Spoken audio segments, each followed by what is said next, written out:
Mesdames, Messieurs, peuple congolais, chers membres de la diaspora, chers membres de la résistance et chers patriotes, individuellement et collectivement, du nord au sud, de l'est à l'ouest et au centre, tant au niveau citoyen qu'intellectuel, politique, militaire, religieux et ou spirituel, je vous informe pour certains, ou je vous rappelle pour d'autres, qu'être citoyen, c'est d'être informé.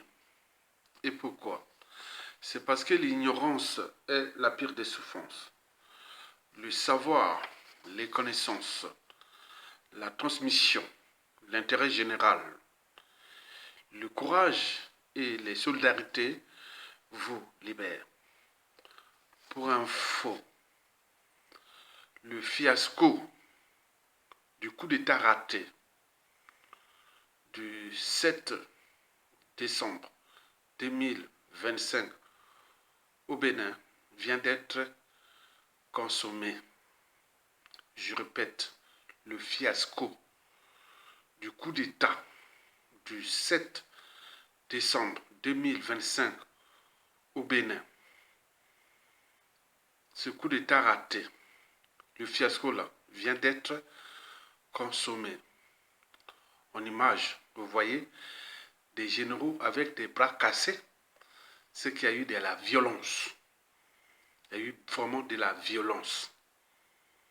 Et heureux pour eux qui sont encore en vie. Mais peut-être que ce n'est que la première étape de leur forfaiture. Parce que quand on voit avec des bras cassés comme ça, des officiers généraux, donc on dit qu'il y a quelque chose qui s'est passé. Donc il y a eu de la violence. Donc ce n'était pas quelque chose d'arrangé ou autre. Comme disent certains partisans du complot. Bon, quoique. Là, on voit bien que les officiers là, ils ont subi des violences. Quant au lieutenant qui parlait là, le lieutenant qui était, on en parle, on connaît, hein, voilà, ce lieutenant qui était au cœur de l'action. On dit qu'il est en cavale. Ce lieutenant-là est en cavale. Mais les généraux ont été capturés, mais le lieutenant-là est en cavale. Mais je suis sûr et certain qu'ils vont le retrouver. Et pourquoi? C'est exactement comme la situation Force Afrique chez nous en 1987-88. La recherche de Pierre Monga à Ikongono en 1987-88.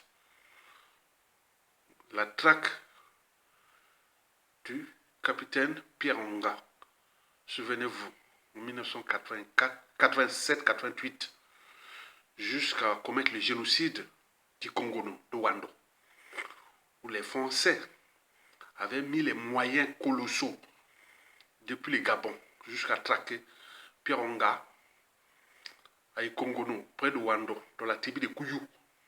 Le premier génocide du Congo ou de Kouyou par Sassou Nguesso. Ce fut avec la complicité de la France-Afrique et le Gabon d'Omer Bongo pour retrouver Pierre Monga. Et lorsqu'on l'avait trouvé, bon, on l'avait amené mort. Donc, le lieutenant là risque de passer le même sort. Et donc ça, il faut se dire qu'il y avait plein d'enjeux, il y a trop d'enjeux. Parce que la France a mis tout plus... Attends, on dit que la France a mis des moyens colossaux, militaires et des renseignements et des technologies jamais égalées en Afrique au cours de ces dernières années.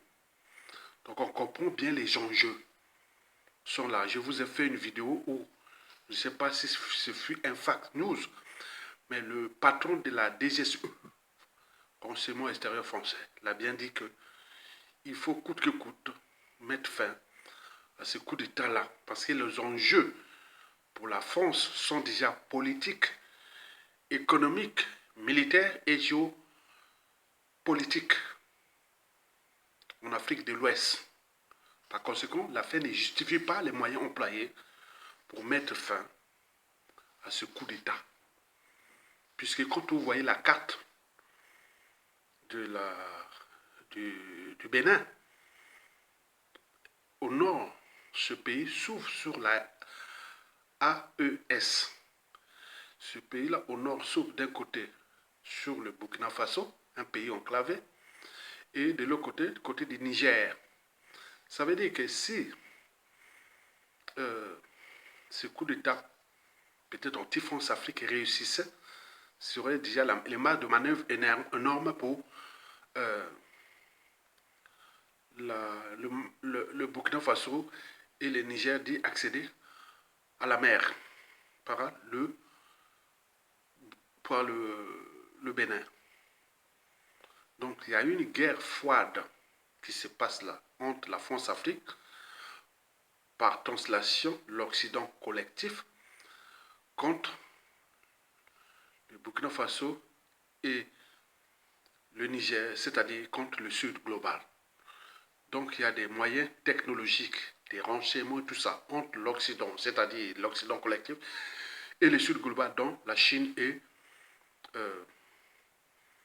la Russie. Donc vous voyez là, c'est la guerre froide qui se passe là. Mais le Bénin reste la France. Donc elle a utilisé deux pays vassaux, dont le régime des partis talons et le Nigeria, qui venait là de commettre une erreur historique en attaquant un pays africain voisin pour le compte des Occidentaux. Et donc, vous voyez que ça chauffe. Cette histoire-là va se terminer très mal. Et donc, on ne sait pas qui sera le perdant. Et donc, je vous rappelle que les putschistes vivent l'enfer sur terre en ce moment. Et dans le fugitif, les lieutenants, qui est là quelque part. Mais en plus, Alassane Ouattara vient de gagner son coup d'état électoral. Il vient de prêter serment. Donc il y a des renforts de la Côte d'Ivoire, du Nigeria et du nouveau maître fort des ténèbres au Bénin, M. Patrick Talon. Et qui, les mauvaises langues, disent que ce serait un coup d'état monté par la France pour renforcer le régime de Patrick Talon pour contrer l'AEF à travers le port du port maritime du Bénin.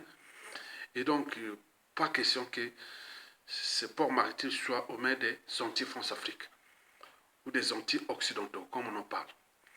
Donc, la suite va être très, très mouvementée et qu'il y aura des gagnants et des perdants. En fait, cette histoire n'est pas encore terminée. Et donc là, pour résumer, les généraux là ont été capturés. Donc, est-ce que on ne sait pas ce qui va se passer entre eux? Par contre, le lieutenant est en cavale. Donc, il va être peut-être traqué par les moyens technologiques sophistiqués et retrouvé comme le fut du capitaine Pironga. La suite, on la connaît. Mais au niveau géopolitique, il me semble que ce fiasco va avoir des impacts au niveau de toute la sous-région. À suivre.